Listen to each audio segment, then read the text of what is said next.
A Pulitzer Prize winning Washington Post reporter is coming out with a new book, and in it, it is alleged that Melania Trump used Donald Trump's election as a bargaining chip, as leverage in order to renegotiate their prenuptial agreement. So the name of the book is The Art of Her Deal, The Untold Story of Melania Trump. And it was written by Washington Post reporter Mary Jordan, again, Pulitzer Prize winning reporter. I only say that because every once in a while you come out or someone comes out with these like outlandish claims regarding the Trumps, and you don't know whether or not you buy it. And in this case, I buy it. This is someone who has a record of credible reporting. So here's what Jordan writes. She, meaning Melania, took her time to amend her financial arrangement with Trump, what Melania referred to as taking care of Barron. She wanted proof in writing that when it came to financial opportunities and inheritance, Barron would be treated as more of an equal to Trump's oldest 3 children. By the way, he has 4 older children, right? Like Yeah, Tiffany Trump yeah, still it's so exists. sad. Poor Tiffany. No one ever remembers Tiffany. The forgotten child. It's pretty terrible.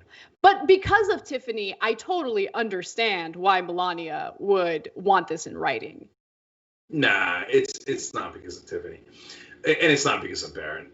Look, that's my bias, and I want to talk more about Melania Trump here, and we have a poll for you guys.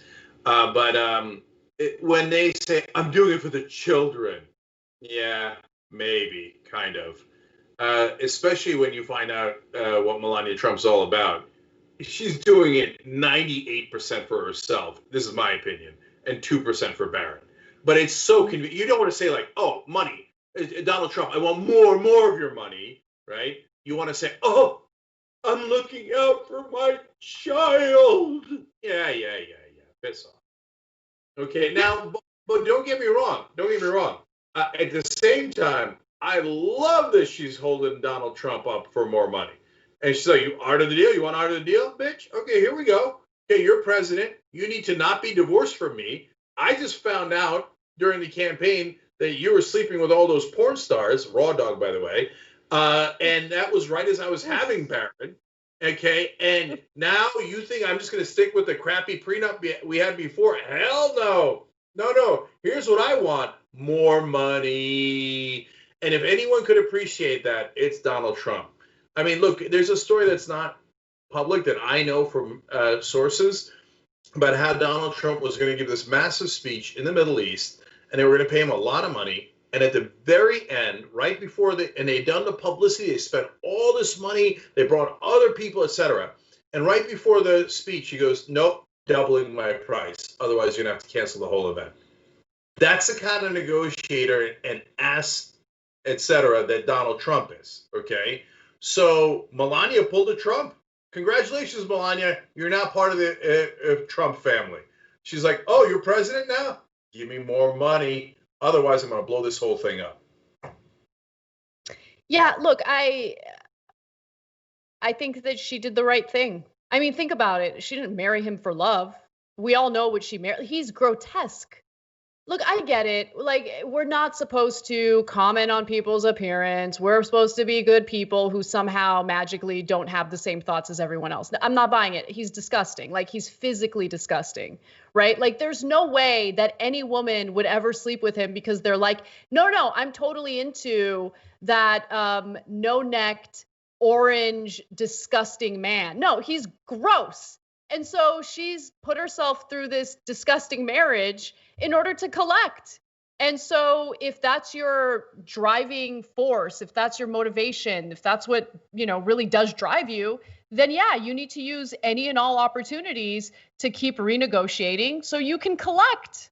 She's done the work. I mean, Barron's proof of it. So. Yeah. Well, look, so I actually want to get to something that I think might be even more juicy in that book. But first, curious what you guys think. We got a poll on this. tyt.com/poll/Melania. Was she absent from the White House in the beginning of the Trump administration because she was renegotiating her prenup, just avoiding Donald Trump, which is a fair guess, a really fair guess. and or doing real important first lady duties, she promises.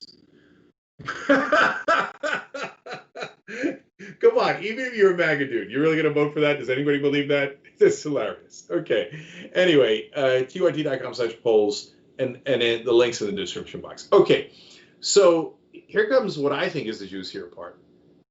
Jordan could not verify that Melania Trump and Donald Trump met where they said they met.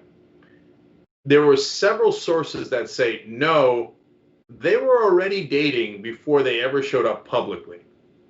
Now, there's only one reason that you would hide where you originally met the person, where you met them privately and not publicly. I'm not going to state it because people will say, oh, you're a terrible guy for saying it, okay? But there are certain services, well, I mean, you have it, okay?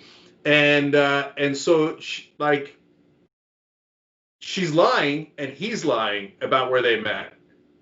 Maybe there's a perfectly good reason why, okay? But their story is not true. And by the way, the more you read about her, the more you realize she is a Trump.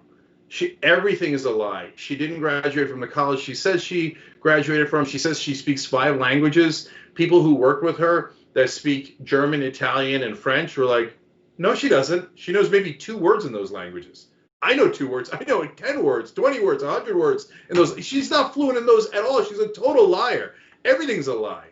And then to your point, Anna, look, put aside the physical stuff. Trump is a morally repugnant person. And just like everything about him is repugnant. The way that he is obsessed with himself, the way that he is so cruel to others. So either Melania Trump loves that kind of cruelty towards others and genuinely really likes Donald Trump, which means she's disgusting, or she's doing it for the money and sticking with Jabba the Hutt. I mean, morally, Jabba the Hutt. Okay. And also kind because of she thinks I'm getting paid. And either way, that speaks very, very poorly of her. And if MAGA guys, you want to pretend to get your feelings hurt because, oh my God, I can't believe you said that about the first lady. Have at it, Hoss. Thanks for watching The Young Turks. Really appreciate it. Another way to show support is through YouTube memberships. You'll get to interact with us more. There's live chat emojis, badges. You've got emojis of me, Anna, John, JR. So those are super fun. But you also get playback of our exclusive member-only shows and specials right after they air. So all of that, all you gotta do is click that join button right underneath the video. Thank you.